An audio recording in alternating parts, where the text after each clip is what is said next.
Assalamualaikum warahmatullahi wabarakatuh. Perkenalkan, nama saya Rika Ayu Firnanda dengan NIM 226 121095. Di sini saya akan membacakan jawaban UTS dari mata kuliah Metodologi Studi Islam.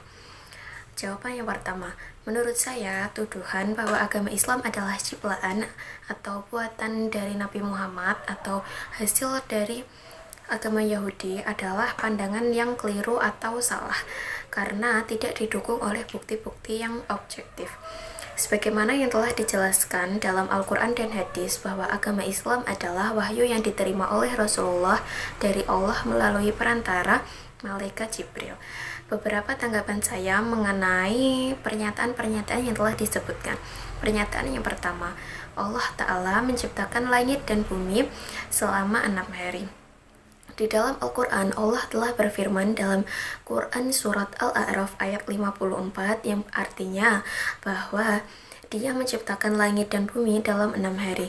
Kesamaan tersebut bukan berarti bahwa Islam hanya meniru ajaran Yahudi atau Kristen, tetapi juga menunjukkan adanya gagasan dalam mempercayai bahwa adanya Tuhan itu satu. Kemudian pernyataan yang kedua, ada satu hari yang suci dalam sepekan, yaitu hari Sabtu untuk orang Yahudi dan hari Jumat untuk orang Islam.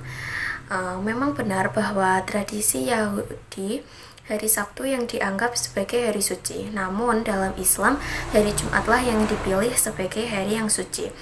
Dalam hadis Nabi Muhammad telah disebutkan bahwa hari Jumat adalah hari yang paling utama bagi umat Islam, dan sholat Jumat merupakan ibadah yang paling penting.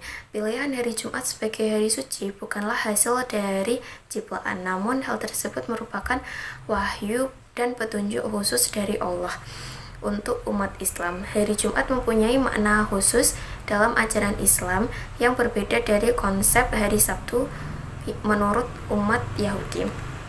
Yang ketiga, ada sekitar 14 kosakata yang ada dalam Al-Quran yang merupakan kosakata yang hanya ada dalam kitab Yahudi. Kosakata yang sama antara Al-Quran dan kitab-kitab Yahudi bukan berarti Islam menjiplak atau meniru, namun Al-Quran berbicara tentang banyak hal yang juga ada dalam tradisi-tradisi agama sebelumnya. Al-Quran dengan jelas mengakui kitab-kitab sebelumnya sebagai wahyu dari Allah. Kosakata dan konsep yang ada dalam Al-Quran mungkin beririsan dengan tradisi orang Yahudi.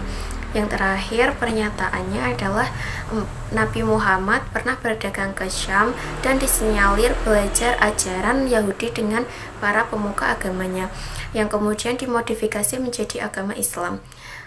Al-Quran dengan tegas menyatakan bahwa wahyu yang diterima oleh Rasulullah adalah dari Allah, bukan hasil dari pembelajaran manusia atau pengaruh agama lain.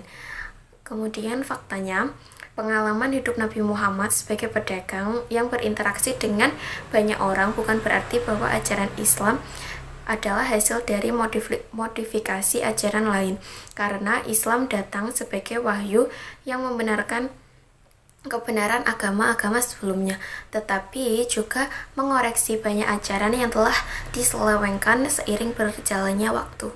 Selanjutnya, jawaban nomor 2.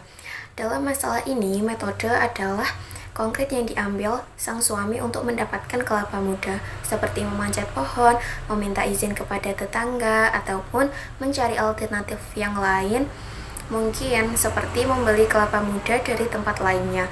Sementara itu, metodologi mencakup pendekatan yang lebih holistik dan bijak dalam memecahkan masalah, seperti mempertimbangkan etika dalam berinteraksi dengan tetangga, atau mencari cara yang sah dan harmonis untuk memenuhi keinginan istri, serta mempertimbangkan solusi jangka panjang yang lebih baik daripada hanya mengejar solusi instan. Metodologi ini mencakup aspek moral, sosial, dan praktis untuk mencapai tujuan dengan cara yang baik dan tepat. Yang terakhir, jawaban nomor 3. Metodologi studi Islam melibatkan beberapa pendekatan, diantaranya pendekatan historis, tafsir, fikih, serta sosiologis dan antropologis. Jadi, Islam dapat disebut sebagai ilmu pengetahuan dalam artian bahwa Islam mendorong pencarian ilmu dan pemahaman tentang alam semesta. sebagaimana yang tercermin dalam Al-Quran dan hadis yang mendorong umat untuk belajar dan menggali banyak pengetahuan.